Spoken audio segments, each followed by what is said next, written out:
আমরা সকাল থেকে পাহারাদার আছি এবং এই জনগণের যাতে জানমালের কোনো ক্ষতি না হতে পারে।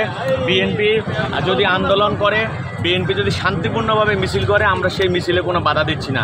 যদি জনগণের জানমালের ক্ষতি করে, গাড়ির কোনো ক্ষয়ক্ষতি করে, তাহলে আমাদের প্রতিটি থানা ওয়ার্ডের নেতাকর্মীদের সেইভাবে নির্দেশনা দেওয়া হয়েছে, সেইখানে তাদেরকে প্রতিরোধ করবে, সেখানে তাদেরকে গণদোলাই দেওয়া হবে। কোনো ধরনের গাড়ির ক্ষয়ক্ষতি আমরা হতে দেব না।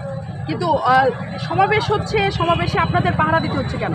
সমাবেশ হচ্ছে মানুষের একটা আতঙ্ক, যাতে জনগণের আতঙ্ক সৃষ্টি না হয়, মানুষের গাড়ির যাতে ক্ষয়ক্ষতি না হয়। কারণ বিএনপি দেখছেন সাম্প্রতিককালে তারা বিভিন্ন বিষয় বোমা ককটেল এগুলো করে, বিভিন্ন ধরনের গাড়িগুলো ভাঙচুর করে, গাড়ি জ্বালিয়ে পুড়িয়ে দেয়, সরকারের ক্ষয়ক্ষতি করে, সাধারণ মানুষের ক্ষয়ক্ষতি করে। আপনারা মিডিয়া কর্মী যারা আছেন তারাও দেখা যায় শান্তিপূর্ণ সমাবেশে আপনারা ছবি নিতে আসছেন, সেইখানেও দেখা যায় বিএনপির ককটেলে আপনারা অনেক সাংবাদিক বিন্দুরা আহত হয়েছেন।